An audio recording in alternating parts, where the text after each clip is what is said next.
guys, it's Helen Hartsmith here with Kathy. And we are here with episode 303 for the Heart of the Witch's Path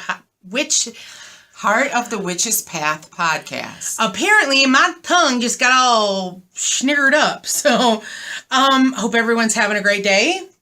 Better than my voice. Right. Unfortunately, Kathy is sick right now. So, let's take a moment to wish her some happy, healthy thoughts as she recovers from this crud that she picked up from the hubs. The husband. We're blaming it on him completely. Right. So this week's podcast, we kind of had subject matter nailed down, but we actually got a series of questions from a listener on YouTube, and so we started talking a little bit about it because we didn't want to necessarily start the podcast, but we were like... Because we're good at that. We start talking about something and we're like, man, we should record that. We should be recording. Podcast. Right. We decided because we've been wanting to answer your questions at the end of podcasts. But this is a long one. Right. It's going to take more than a couple of minutes. Right. And so we decided, let's just go ahead and do an entire podcast talking about these questions. So the topic of this podcast is questions about working with gods and goddesses. Correct. So, but before we start getting into that, let's do the business. It's time for the correspondence of the week. So, since Miss Kathy is sick, yes, she said we have to cover honey. Honey is our correspondence this week. There was no discussion. Oh, we're doing this. Okay, fine. Because honey is my friend the last 2 days. Yes, she's been dipping it in her honey or in her tea. Big old teaspoon of it, and by teaspoon I mean the actual spoon. In my tea to dissolve in the tea. And honey is good for you when you're sick. Right. It is a good thing. Our nutritionist in our life, Unni, she stresses to us the importance of honey. And I guess I should add that it's raw organic honey too. It's not the processed crap. Right. So she's been putting that in her tea, and it's also good to put on toast. Different things like that when you're sick. And actually, Miss Crystal made I don't know exactly what you would call it, but she made an infusion for us of honey. It was cough syrup. Well, I didn't use it as a cough syrup. I put it in my tea. Oh, well. So it's a honey infusion that's infused with ginger and garlic. So that's a really good, it's yummy on toast. Yes, and I was really sad that I didn't have any of it to have while I was sick here. Right. So honey, magically speaking, is sacred to Aphrodite. Yes, it is. In some forms of hoodoo and folk magic, you can use honey to sweeten someone's feelings towards you. So I thought that was kind of interesting. There's actually a spell where you can, write the person's name on paper and you put it in some kind of a jar or a saucer, and then you cover that paper with honey, and then you light a candle and stick it in there and let it go out. And it's supposed to sweeten their thoughts about you. And you can use it to bind together two people who are arguing. Right. Especially like a couple that are having a shaky relationship. You can do spell work like that in order to help them kind of come back to each other. It's also good as a offering to deity, either alone or mixed with milk. Mm-hmm. It is, in Hindu texts, it's considered one of the 5 sacred elixirs of immortality. And it's also used as a gift to monks to honor the time when Buddha made peace among his disciples. You can also leave it as a gravesite offering. Mm. Yeah, so lots of different things. So it's a lot about the sweetening and the binding aspects and things like that. So I thought that was kind of interesting about when it came to magical purposes. Right. So that is the correspondence of the week. I totally ruined that this week with my voice. Oh man. So I'm Should we read the question first? Well, yeah, I thought that we probably should. So we got a comment on the YouTube channel on our last podcast, episode 203. We got a comment from Frank Sunforest, and he wrote in. Hi, Frank. Hi, Frank. Yes, thank you for your series of questions. And I told him that we would get to these in the next podcast, and he just doesn't know that we're devoting this entire podcast to you, Frank. It's all you. So in episode 302, our correspondence was Lord Ganesha, and what we were going to be working with him as for master spell work. that I don't know if you're considering, I don't know what all you're doing, if you're doing any of the master spell work, but I'm working with Ganesha. I am also working with Ganesha. Okay, I wasn't going to speak for you. Yes. So anyhow, we talked about Lord Ganesha, and he says, you guys said you think of working with Ganesha. Questions in working with deity in general. How is working different from worshiping or devotional? Now, do you want me to just read this whole thing? Read the whole thing. Okay. And then we'll get to it. Okay. What's the process, in parentheses, meditation, prayers, reading, etc., you go through to choose a deity to work with? How do you know if the deity accepts or rejects to work? How is all this process different in a coven setting or in a long-term spell work? Group work, excuse me. Have you worked with two or two plus deities at the same time? Is it possible or beneficial? How does your patron and or matron feel about you working with another deity from a different pantheon? See, we could talk for hours about this. Right. Okay. So, I feel like we should reiterate, first of all, that we are eclectic witches. Right. So we do things our own way, and to heck with whatever anybody else feels. Well, because it works for us. We do things that work for us. And just because it works for us doesn't mean it's going to work for everybody. Right. And a big part of that is that we don't limit ourselves to one pantheon or one god and goddess or anything like that. Because there are people that will tell you that you do not want to work with more than one pantheon. And for them that has value. But me personally, my goddess is Egyptian and my god is Greek. Right. And my patron goddess, Bridget, is from the Celtic pantheon, and my patron god is from the Norse pantheon. So they're regionally connected. And I look at it as there's probably some overlap. Well, to an extent. Because there was so much conquering, and the conquerors tend to, take on the gods and goddesses of the people they conquered. And, there's only so many aspects of deity. So you're likely to find... Thank you. I'm medicated. Did I mention I was medicated? There's only so many archetypes out there. So even if you look at 10 different pantheons, you're going to find related gods or related goddesses in all of those pantheons. And that's part of the link that you see between all religions. Right. You see those similar concepts. There's usually a lunar deity. When you're looking at polytheistic groups, there's usually a solar deity. There's usually a father deity. There's usually a goddess of the home. There's a god of war. There's a god of death. There's a god of childbirth. So you see those similarities from one pantheon to the next for a reason, and that's what Kathy was talking about with the fact that there's only so many archetypes that are out there. Now they'll be different because the god of thunder in the Greek pantheon is different than the god of thunder in the Norse pantheon.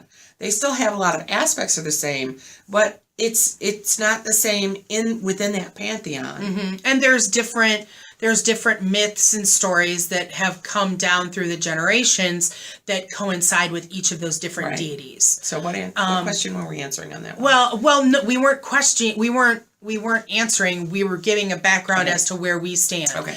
And one thing that I feel that we should cover initially too is that yes, we have these patron gods and goddesses that are from different pantheons, but they are not the sole deities that we have ever worked with. Oh, right. Because, for instance, our coven, the Mystics of Real Lure, we have a patron goddess in Mother Earth. Right. And so that's completely separate from any of our patron deities. We have also, in the past, worked with various gods and goddesses from different pantheons in long-term spell work. So let's talk about what it means to have a patron god and goddess, god or goddess. Right. So as a witch, in general, a patron god and goddess, and you don't have to have both. You don't have to have any. For a long time, I didn't have a patron god. Right. Well, and you can be perfectly fine working with the universal deity as well. Whatever you call it.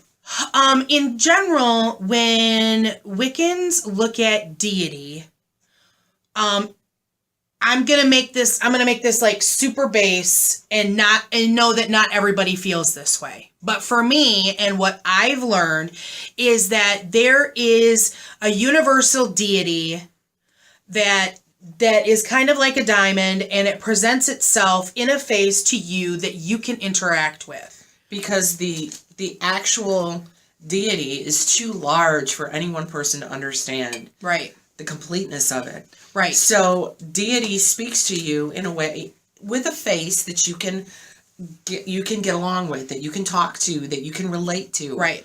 And in general, there is this universal deity that some either see as a divine mind or the one or what have you. And then these diamond facets can break it down into a lot of Wiccans will worship the Lord and the Lady, the male half and the female half of deity. And then from there, it gets broken up into all these archetypes that we were talking about. And the different pantheons and the different gods and goddesses, like Apollo and the Morrigan and Thor and Buddha and Jesus. Right. These are all faces that you can connect to and you can interact with because those faces speak to you, resonate in your soul so that you can connect with that deity. So for me, and in how I look at things, I see a patron god and goddess as these individual archetypes that you connect with specifically. Deeply. These, and you can meet them in any number of ways. Sometimes they might come to you in a dream. Sometimes they may come to you in a meditation. Sometimes they might, sometimes you might come into contact with them because of things in the physical world. Well, even you could be watching a movie and go, oh, wow, that's really awesome. I want to know more about Aphrodite. Right. I want to know more about Thor. He's real popular right now because of the movies. Right. I want to know more about Thor. I want to go read, some of the actual mythology.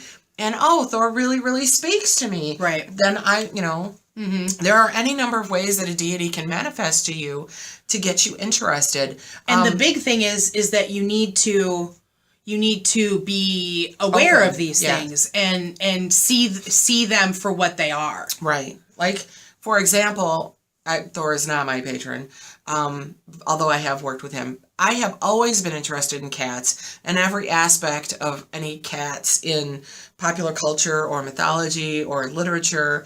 And as I started practicing as a witch and grew in it, I realized that Bast, who is an Egyptian goddess of cats, is my patron goddess. And it took, I've always been aware of her. And I always thought she was cool, but once I began practicing witchcraft, I went, oh yeah, okay, that makes sense. It totally makes sense. And for me, I'm trying to remember my patron goddess is Bridget from the Celtic Pantheon. And so I'm trying to remember, because she's always been there. and I don't necessarily have any Celtic or Irish roots in my family. We come from England, Wales, things like that, but I don't have any Irish connection. Although back in the day, it was kind of all the same-ish. Ish. So, I mean, because Celtics were on the continent in Germany and such. So, so anyhow, she's always been there, and I think she just came to me in meditation. And as far as Odin Father goes, when I first started studying the runes, he came to me and I, asked, will you help me understand them better? And he agreed to that. And then, as I started working with him a little bit, then I was like, will you be my patron god? Because I had worked for years with just the goddess, and he agreed. He's I remember the meditation because we were actually at convocation when this all kind of went down, and we were doing some meditation together. And so Kathy was like actually in the room and meditating at the same time. And he made some reference about her cat because he's not down with the cats. He's about the crows and the wolves and such. So yeah, so that's how he came to me, was through working with meditation. And the way that I got to Apollo was I was working with Bass, and I was kind of in relation to that working with Anubis, although I didn't really connect with Anubis. And then I had several meditations where Apollo was talking to me, and then I finally went, oh, okay, this is my patron deity. And he's like, well, it's about time you realized that. And then he was like, okay, now you have to get rid of all of your Anubis paraphernalia because you're not working with him. You're working with me. Right. So I think we've kind of covered that. The way that you come into contact with any deity kind of comes in a lot of different ways. So you just have to be open. If you're searching for a patron god and goddess, then you put that out there in the ether. You put out there, during an altar devotional time, you could say, Goddess, God, Great Spirit, I'm searching for a deity that can be personal to me. Can you help to bring the two of us together that will work for my highest good? And something that will help you in that, to recognize who that is that comes to you, is to read mythology. It's to open yourself to those stories so that you develop this, I call it a filing cabinet of stories and information, so that if an elephant starts talking to you, then you can recognize, oh, this is Ganesha. Right. If a big black cat starts talking to you, oh, that's Bast. Right. Because how we talk all the time about correspondences when it comes to spell work, and there are associations with these different deities that can help you identify who they are, because someone in a dress carrying a cornucopia, as a woman, that could be any number of goddesses. Right. But it's those details that kind of help you figure out, well, am I talking to Demeter? Am I talking to Fortuna? Am I talking to Fulla? And so it's those little details that can help you identify. Right. I remember that there was a god that approached me in meditation. And I would have to say, for me, meditation is probably the most likely place where I can make contact. But years ago, towards the beginning of my practice, there was a male Japanese deity, because that's how he looked, that approached me, and to this day I still don't know for sure who he is. Right. I mean, I think I know who he is.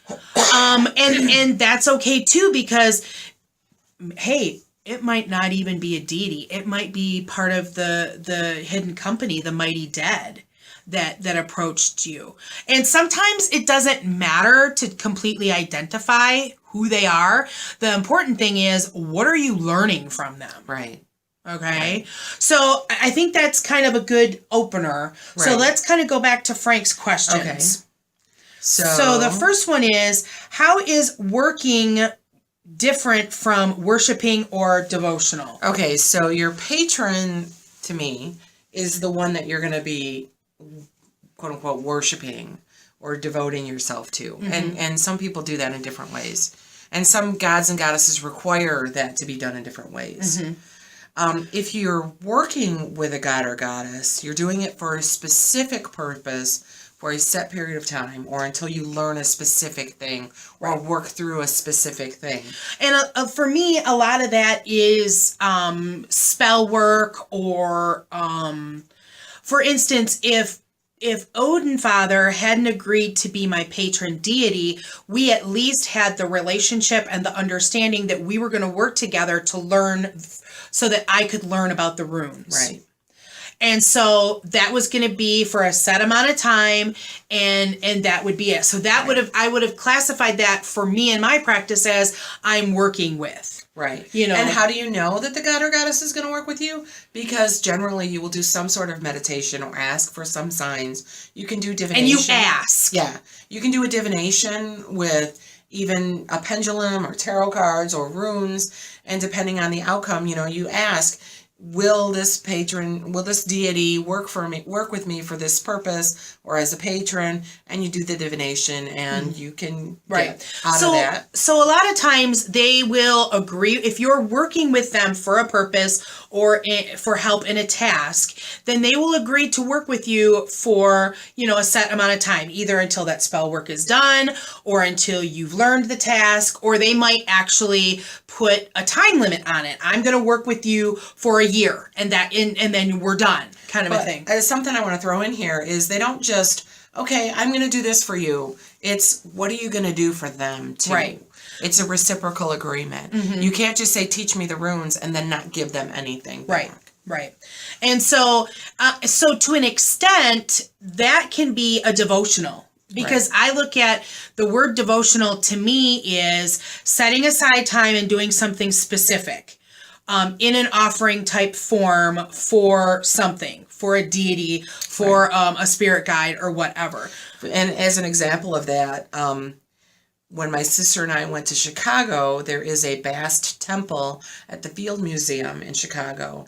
And as part of my offerings for her, I went there, and I was able to see that and to do some light meditation there in the middle of the museum. And they have those things where you squish the pennies. Mm-hmm. They had one that came out as a Bast, and I brought that back and put it on my Bast altar. Mm-hmm. And when I went to the Field Museum about a year later, maybe a year and a half or so, knowing that I was going to be there, I actually left a tobacco offering to Bast for Kathy at that same spot. Because I usually have tobacco with me. Right. So. And I have brought back, my husband and I like to go, or we did for a while, went over to the sand dunes on the west side of the state. And I would bring back wind worn down pieces of wood for Bast, or a pretty stone. I've given her tiger eye because that is sacred to her. Mm-hmm. Right. Just various things. Those are all devotional. Right. And you can do that for somebody that you're working with too. It's actually a good idea. But you definitely want to do it for your patron. Right. So I guess the big thing for me, the differentiation for me between working with and a patron is that my patrons, I don't foresee them changing. Right. Although they can. But it's not, it's probably not. The likelihood is low. So if I'm working with a deity, it's for an amount of time. For instance, purpose. Ganesha, I am working with him in this next year as I work both spell work and mundanely in order to better my health. So this is and I've gone to him for other things before as well, but this is a year-long thing that we're doing. Excuse me. So, So what's the process you go through to choose a deity? We did that. How do you know if a deity accepts or rejects to work? You ask. You ask, and they will generally say yes or no. Right. And honestly, I've never had a deity ever say no. Yeah, I haven't either. Because, you know... Well, generally, you do your research first, you know.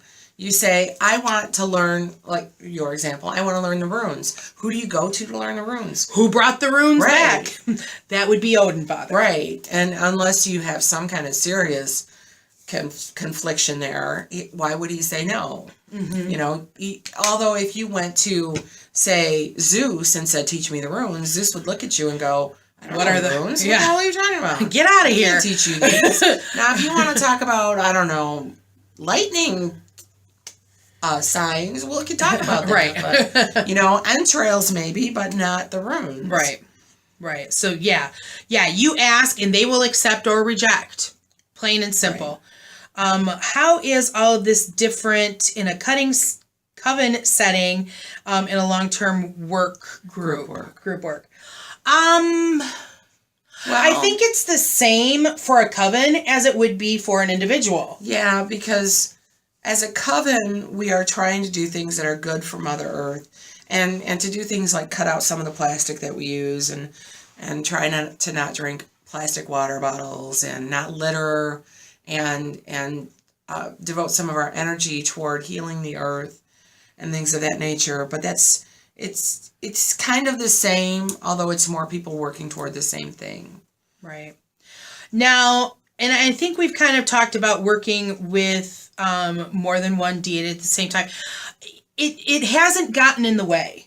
Bridget and Odinfather do not have a problem with me working with Ganesha. There has been nothing stated to me thus far. I haven't had because realistically, in my practice, I don't work with only a patron god and goddess. I have an entire arsenal of spirit guides that I work with too, that include animal, spirit, and stone guides, as well as archangels and the mighty dead. Right. So there's a lot of people living in my sacred space with me, and that's okay, because the more people that here's how I look at it: the more people that you have at your back, or the more, you know, guides or whatever that you have at your back, that's the better equipped your toolbox is. Right. And really, when it comes all down to it, we are all a part of deity. Deity, in my belief, is part of everything and everyone. Mm-hmm. And so you're just really working with different aspects of the same being. Right. So right, yeah, it's all part of that universal deity that we're all connected to. Right. It's just different faces that are a little bit more specialized or fine-tuned, you know. Right. Because if I want to bring prosperity in my life, then I would probably look to Fortuna, right, who is part of the Greek pantheon, right, for something like that. So it's just part of your arsenal, and they're all connected. Right. So I think there was one more question. How does your patron or matron feel about you working with another? Yeah, it's not really an issue. Yep. Yeah, not an issue. So, Frank, I hope that we answered your questions. We tried to the best of our ability. Yeah, I just want to add two things. Okay, so don't forget that it's a reciprocal agreement. You want something from that deity, you have to give them something too. And, oh crap, what was the other one? Damn it. Oh, this is how we practice. This works for us. And how Helen and I work with our deities is different between us. So you have to find what works for you. And how do you do that? Trial and error. You know, do some meditation, do some reading, you know, do some divination, see what you come up with. But find what works for you, because that's the most important thing. Mm-hmm. Yeah, so to kind of reiterate, look at meditation work, look at signs from the mundane world. And that can be anything from reading mythology or movies and books. Right. to receiving a postcard from a friend Right. that just traveled to Greece and they sent you a picture of a Zeus statue or something. Right. And look for threes too. That's one thing that I've always been taught is to look for threes, for a series of threes. So you get a postcard with a picture of Zeus on it, and then you watch Clash of the Titans that Zeus is in, and you go to the bookstore and you see all these books about Zeus. Right. That's a pretty good indication that Zeus is trying to talk to you. Right. Right.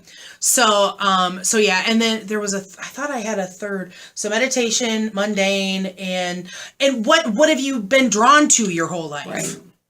And make sure you build that file cabinet of information too, because you can't recognize something if you don't know what's out there. Right. So I guess that's going to wrap it up. Yeah. For this episode. It's a long episode. So no, it's about normal. It feels long to me. So maybe if you learned anything from this video, please give it a thumbs up. If you haven't done so already, please hit that subscribe button. We love to have you come back here to the channel. If you have anything to add to what we've said, please comment. And as you can tell from this podcast, we are more than willing to go back to a previous topic and talk more about it. Right. We've got a couple of those planned. Mm-hmm. So, like, subscribe. There's an email address. heartofthewitchespath@yahoo.com. Okay, I think that we've covered I think that's it. Right. So that's going to wrap it up for this time. Thanks for walking the path for a little while with us. And until next time, blessed be.